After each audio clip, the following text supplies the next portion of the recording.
Hello friends, मैं हूं वंदना भारती और आज बात करेंगे सबसे political powerful commodity crude oil की। और सबसे ज्यादा चिंता इसी कमोडिटी की होती है। सारे देशों को बहुत बड़ा कंट्रीब्यूशन होता है इकोनॉमी को बिल्डअप करने का। लेकिन इस कमोडिटी का जो इम्पैक्ट है वॉर का काफी ज्यादा आता है सोने के बाद।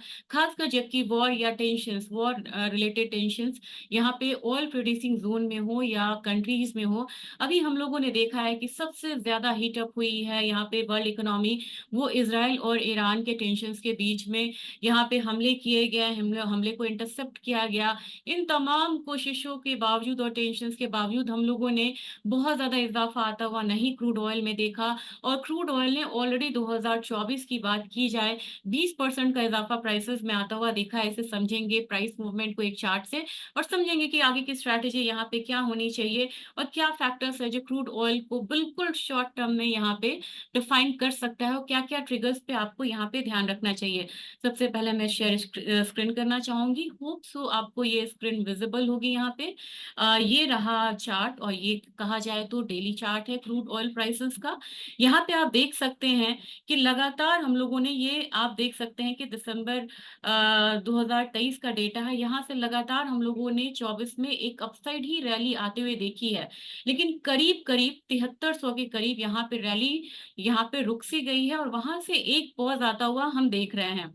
तो रैली की शुरुआत हुई थी, अगर ये वाला हफ्ता ले ले तो करीब 5800 से ये रैली ऊपर की तरफ रुकी है, पॉज हुई है 7300 के करीब। तो यहाँ पे इतने इजाफा के बाद एक पॉज आता हुआ दिख रहा है, और लग रहा है कि ये पॉज यहाँ पे एक स्टेबल होना चाहिए और प्राइसेस में थोड़ा सा यहाँ पे करेक्शन होना चाहिए। अगर 52 वीक का भी अगर हम रेंज लेते हैं तो 5524 से बीच 7884 का एक वाइड रेंज में इस कमोडिटी ने ट्रेड करा है। तो क्या है प्राइसेस में कूल ऑफ का रीजन, और क्यों हमें बहुत ज्यादा बाइंग पोजीशन नहीं बनानी चाहिए इस रेट पे? इसके कुछ यहाँ पे ट्रिगर्स मैं आपको बताना चाहूंगी, क्योंकि ज्यादातर यहाँ पे बुलिश फैक्टर्स गिनाए जा रहे हैं, लेकिन यहाँ पे तमाम बुलिश फैक्टर्स के बीच में कुछ बेयरिश फैक्टर्स भी हैं जिसे हम इग्नोर कर रहे हैं मार्केट में फिलहाल। वो है कि यहाँ पे यूएस rig काउंट को बढ़ा रहा है। दूसरी चीज है कि वेनेजुएला से सप्लाई बढ़ी है। आज है 18 अप्रैल, और आज यहाँ पे यूएस डिसीजन ले सकता है कि वेनेजुएला पे लगाए गए प्रतिबंध को वो बढ़ा सकता है या नहीं बढ़ा सकता है। अगर यहाँ पे प्रतिबंध नहीं बढ़ते हैं तो फिर एक कूल ऑफ आना चाहिए प्राइसेस में, क्योंकि वेनेजुएला काफी सप्लाई यहाँ पे बढ़ा चुका है। तीसरी बात यहाँ पे ये है कि हम लोगों ने यूएस की इन्वेंट्रीज में बिल्डअप आता हुआ देखा है, और ये एक्सपेक्टेशन से यहाँ पे ज्यादा थी। चौथी बात यह है कि जो सप्लाई साइड है वो यहाँ पे रिस्क फैक्टर में है, जिसकी वजह से हम लोगों ने लगातार क्रूड ऑयल प्राइसेस में एक हायर साइड देखा था। लेकिन अगर बात डिमांड की जाए तो डिमांड में बहुत ज्यादा इजाफा की उम्मीद इस बार नहीं है। हालांकि समर इस बार और समर से ज्यादा क्रूएल होगा, यानी कि टेम्परेचर ज्यादा हायर साइड होगा। तो जब पीक समर डिमांड आएगा तो प्राइसेस ऊपर से बढ़ सकते हैं। यहाँ पे ध्यान में रखने वाली बात यह है कि ऑलरेडी 7350 के करीब से यहाँ पे 24 के करीब से हम कह सकते हैं प्राइसेस नीचे की तरफ आया है, और लगातार हम लोगों ने एक फॉल आता हुआ यहाँ पे देखा है। अभी ये ट्रेड कर रहा है करीब करीब 69-17 के बीच में। डॉलर इंडेक्स में भी यहाँ पे एक बढ़त आई है, जिसका प्रेशर हम लोगों ने प्राइसेस पे आता हुआ देखा है। और सबसे बड़ी खबर थी फेड की तरफ से, जिन्होंने कहा है अभी कि इन्फ्लेशन बहुत ज्यादा हायर साइड है, और इन्फ्लेशन अगर हायर साइड रहता है तो हम यहाँ पे इंटरेस्ट रेट को, कोई जल्दबाजी नहीं है कि हम यहाँ पे इंटरेस्ट रेट कम करें, और हम इसे हायर साइड में स्टेबल रख सकते हैं। तो हायर इन्फ्लेशन मीन्स कि हायर इंटरेस्ट रेट जो है वो स्टेबिलिटी के साथ अगर रहता है 2024 में, तो डेफिनेटली यहाँ पे इंटरेस्ट रेट कट ना होने का इम्पैक्ट भी यहाँ पे क्रूड ऑयल प्राइसेस पे आएगा। एक सपोर्टिव फैक्टर यहाँ पे चाइना भी है, वहां की इकोनॉमी इंप्रूव हो रही है, लेकिन ऑलरेडी वो 23 में काफी ज्यादा इंपोर्ट कर चुका है, तो उनके पास स्ट्रैटेजिक रिजर्व भी है।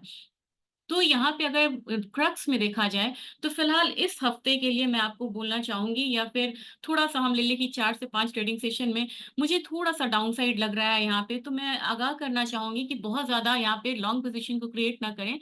अगर आप करना चाह रहे हैं तो मेरे ख्याल से जो इंट्राडे ट्रेडर्स है वो सेलिंग कर सकते हैं यहाँ पे। फर्स्ट टारगेट यहाँ पे 68 के करीब का आप रख सकते हैं।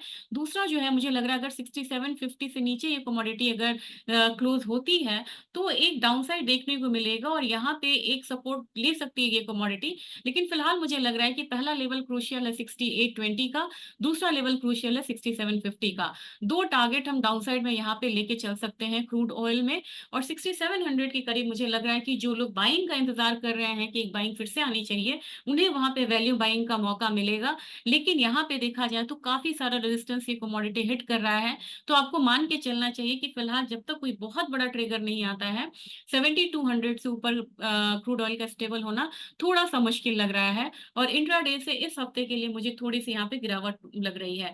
तो अगर आप क्रूड ऑयल में स्ट्रैटेजी बनाना चाहते हैं तो इन फैक्टर्स को ध्यान में रखते हुए ट्रेड कर सकते हैं। और लेवल्स को ध्यान में रखना होगा, अपसाइड रेजिस्टेंस यहाँ पे 7200 का है, जो पहला सपोर्ट है वो करीब करीब 6820 का है, दूसरा सपोर्ट जो है वो 6750 का यहाँ पे लग रहा है। इसको ध्यान में रखते हुए ट्रेड करें। और ध्यान दें, अभी फिलहाल आज का जो डिसीजन आता है यूएस का वेनेजुएला को लेके, वो काफी इंपॉर्टेंट है, उस पर भी ध्यान रखें। साथ में इसराइल और जो ईरान का स्टेटस है यहाँ पे, उसको ध्यान में रखते हुए अगर हम ट्रेड करते हैं तो मुझे लग रहा है कि क्रूड ऑयल में हम अच्छा खासा ट्रेड कर सकते हैं। और जानने से पहले मैं आपको बता दूं एनर्जी काउंटर की दूसरी कमोडिटी नेचुरल गैस के बारे में, वहां पे कंसोलिडेशन बन रहा है, तो वहां पे आप छोटी सी बाइंग कर सकते हैं। 147 के करीब ये कमोडिटी ट्रेड हो रही है, मुझे लग रहा है 152 तक प्राइसेस ऊपर की तरफ आ सकते हैं।